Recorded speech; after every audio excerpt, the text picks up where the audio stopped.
founder of Mdluli Optometrists, a 100% black female-owned eye care practice serving the communities of Katlehong and Vosloorus in Gauteng since 2010. What sets the business apart is its in-house optical laboratory, allowing it to produce and fit lenses locally. But beyond the business itself is a remarkable story of resilience after the devastating 2021 July riots. Nonkululeko, welcome to the show. Good morning. How are you doing? Morning. Thank you. Thank you. I'm well. Thank you. Good. I should say Happy Mandela Day to you. Oh, yes, it's the 18th today. What I are you know, doing right? today? What are your Well, 67 minutes? I would say being on radio. Can I say that? Okay. Well, I would say I talking about guess Mandela. it Yeah, no, counts. Yeah. yeah. Really sharing about his legacy across the African continent. And what are your 67 minutes today? I haven't thought about it. I'm going to work, but on the 23rd, we're actually doing something for Bona Bolo, which is an organization that helps kids in Vosloorus that are not able to actually do things for themselves. They are not able Oh, to purchase or the parents are not able to buy spectacles for themselves. So we have a group of optometrists that are coming to screen and provide classes for them. Yeah. So that's what I'm oh, doing I on the love it. 23rd. Today I'm going to work. No, I think that you're Yeah. doing. I mean, what you're doing probably covers like a lot more than 67 minutes. So thank you so much. Now, Yeah. please, can you take us back to July 2021? What happened to Mdluli optometrists during the riots, and what was your immediate reaction when you saw the impact of your business? And also, what were the riots about? Perhaps if you can also set that context. Well, I actually, I'm not sure what the riots were about, but at that time, I think it was that situation with Jacob Zuma being arrested and whatnot. So the community took to the streets and started protesting. I don't think it was really about that, but I think people were just frustrated for not working. The youth is not working. Like if you go to the location now, you see a lot of people that are just in gym standing and not doing anything. They're just frustrated about the whole thing that's happening with our economy. But now, when that happened, I have two practices that are based in Katlehong and Vosloorus. The other one is in prime areas in the malls. The other one is in Vosloorus. The other one is in Katlehong, Mdluli, and Krizani. So when the riots happened, we were assured that no, nothing is going to happen because everyone was scared that things were going to go the way they went. So we wanted to take, let's take our stock, let's take our machines that are expensive, the things that we used to test with. But then the malls assured us that no, don't worry, nothing is going to happen. The worst happened. The same Wow. night, two of my practices were looted. Oh my So it gosh. was such a devastating time. It took us 6 months to actually come back and reopen the practices because the malls were also vandalized, the shops were vandalized, everything was taken from us. We had to start from zero. It was such a devastating time. And when we employ people from the community, we also employ people that are also breadwinners and people that support their families. So it was a big mess, but God being God, we came back and yeah, the two practices are still running. And yeah, yeah, I love the fact that you were able to bounce back from that. And I think that, yeah. very few people, when you're a founder of a quote unquote small business, like things like that hit you so hard. I think not just even Mm, financially, but just even the emotional aspect of it, because true. emotionally, every founder is so invested in their business also, so I can imagine that must have just been a lot for you to even just mentally get past. And from my Mm, understanding, many businesses never reopen after the unrest. What gave yeah. you the personal resilience and determination to be able to rebuild? And what were some of the biggest challenges you had to overcome in those 6 months as you were trying to get your business back up and going again? Okay, so we are a family-owned business, 100% black. Oh, So my dad is an optician. So I'm the optometrist. So when I'm done with my testings and everything. I take the lenses. I take my actually we call them jobs. I take my jobs to him, and then he does the surfacing of the lenses. He does all my jobs. So we've tried to eliminate the middleman between us. So he does everything for me, and then the jobs come back, and then I give it to the patients. So that created devastation because it meant he had to stop working because I didn't have work to give him. So it was just a big mess, and I knew from then that we or not. I don't want to say I because it was a we were all in the woods at that time, so we had to make sure that we open and then we get the people that were working for us as well to also go back to work and continue supporting their families. It wasn't only about us, also because in the locations you hardly find businesses that strive. We are always known as, it's the black community. They'll never get back. Every time when you, it's expected that when you go, the service is substandard. But we providing what the services that we're providing, we know that everything that we do is above standard, and we are as best as a practice that you would find in Santon. So we had to make sure that we come back and we continue serving our community. Oh my gosh, this just really warmed up my whole Mm, heart, you know. Just mm, yeah, it really is such a heartwarming story. Now, for you, how mm, did from that and the experience of the riots and just understanding the importance of having a business like yours thriving in the locations, right? How mhm, obviously with every situation that we go through in life and even as entrepreneurs, when disaster strikes, there is always a way that we now have to rethink how it is that we approach things. So for you, from a personal perspective, and it Mdluli optometrist being a family business, how did the rights change the way that you think about running a business, from risk management and financial planning to supporting your staff and protecting your operations? I think which is something that we need to change as well. When you go study and you come and open a business, I don't think we actually taken through how you should be running the business or the steps that are you're not taught how to run a business. You just get there and you're like, oh, the objective is to serve and make money. That's the only thing you think about. But in terms of knowing how things are going to work, for instance, the other practice didn't even have insurance. We didn't have insurance for the other business that we had in Katlehong. So we had to learn that we need to have insurance for the business. We need to stop using paper as the only way of saving documents. There's cloud now. You need to. I was saying the other time. As much as we say we are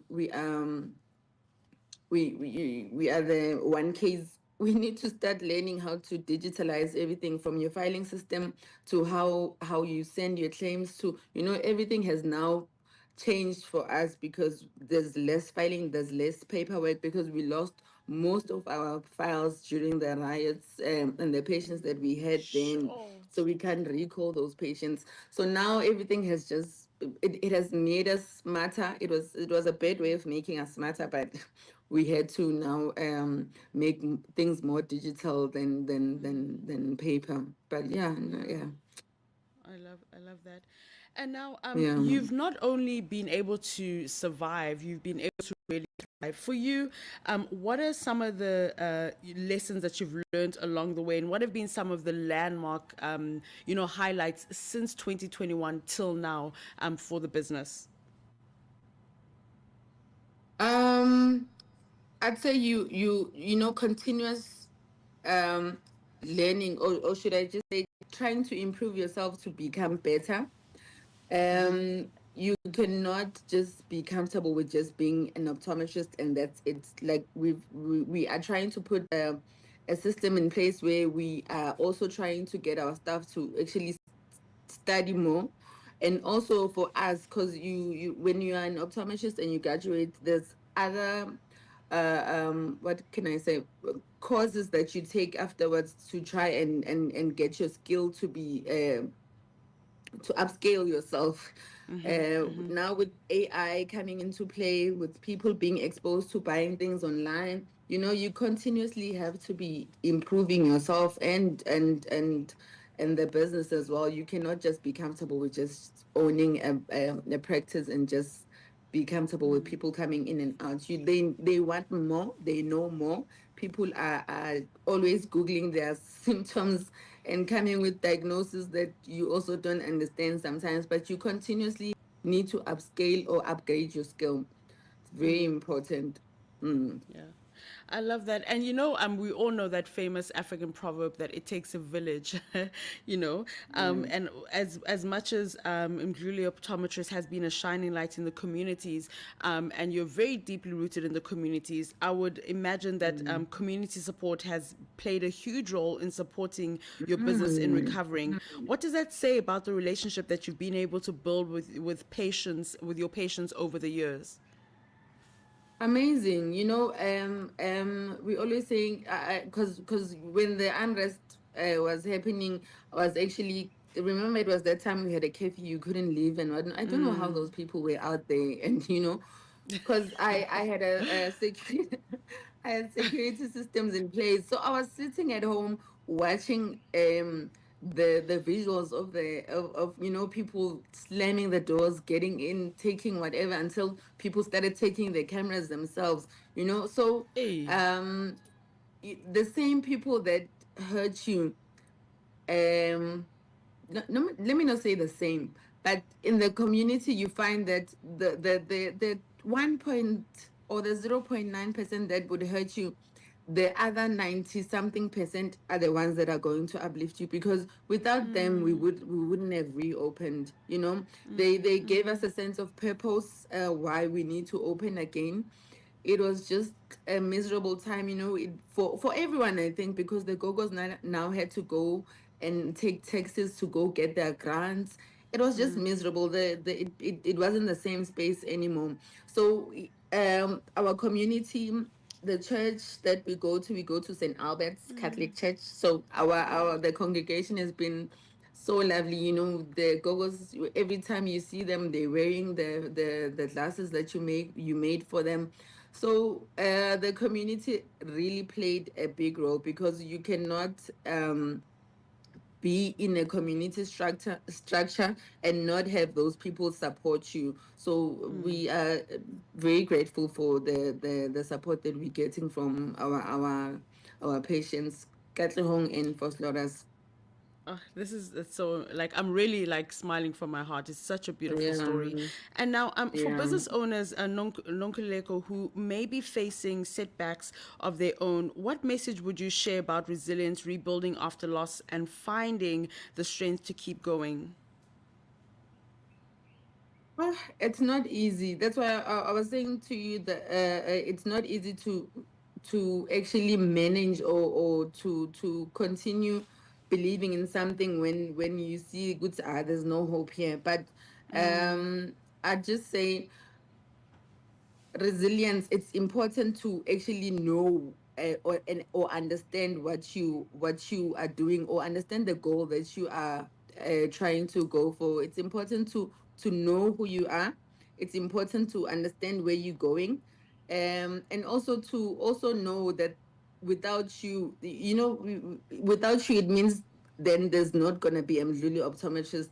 Without you, it means you're always going to be thinking, oh, maybe they are better than me. That's why I cannot. I can. There's no one that's better than you. You are the best that you can be. Open that business, run that business, improve yourself, improve your skills, do the best that you can, and just build resilience over that, because we don't come from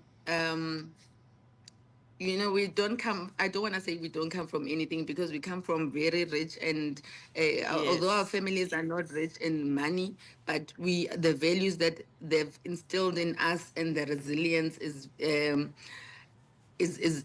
very strong, and we need to understand that that should be one thing that is pushing you to go for anything that you want to go for.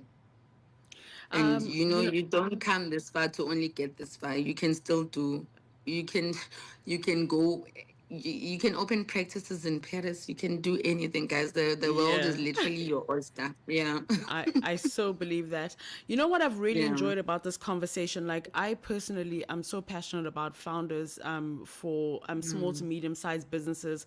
Yeah. Because I feel as though founders for small to medium sized businesses in the African continent, South Africa and the greater African continent, are really the ones Yeah. that are making tangible change, do you know what I mean, in communities and Yeah. impacting lives in ways that maybe Mm, governments mm, or major multinationals can't, and yeah. so just Yeah. hearing you speak about, just Mdluli optometrists and just what you went through and how you've been able to continue going. I mean, that is amazing, it really is Yeah. amazing. And I just want to just like really celebrate you. I feel that, now that I mean, Oh. today, as we discuss, it is Mandela Day. Like the Mm, work that you're doing is literally making it Mandela Day every single day. And, I also feel as um, though, I don't know if you feel the same, but like, often when you're on social media and people talk about like entrepreneurs and founders, everything is made to look so sexy. Like, oh my gosh, I made a oh. million in this or whatever. And I'm always like, sorry, like, Mm-mm. nobody ever shares the unfiltered stories of their Yeah. businesses, Yeah. and you've shared it so eloquently, so that if anybody wants to go Mm, into business or is in business and is having a hard time, if you can bounce back from something so horrific, mm, anybody can do it. So thank you so much yeah. for spending time and for sharing this conversation. If there's a way that people can follow your work on socials, or anything like that, if you can please drop any information you'd like, so that people can follow your work, or maybe even pop by and visit your practice. I would like that. Okay, so we are on Instagram, Mdluli Optometrist, optometrists with an S at the end. We're also on Facebook as Mdluli Optometrists. My personal handle is Mdluli N, and we are based in Katlehong, Sam Duli Mall, entrance number 3. And then in Vosloorus, we are based in entrance number 3 as well in Krizani Mall. I love that. I love that. Have a fantastic Mm. day, Nonkululeko Thank you Mdluli, so founder of much. Mdluli Optometrists. This has been such a Yes. heartwarming conversation, honestly. Just a reminder that we all need to just keep going on. So, yeah, thank you very much. Yeah. Enjoy the rest of your Thank you so weekend. God much. bless. You too. Happy Bye. Mandela Day. Bye. Happy Mandela Day. Bye.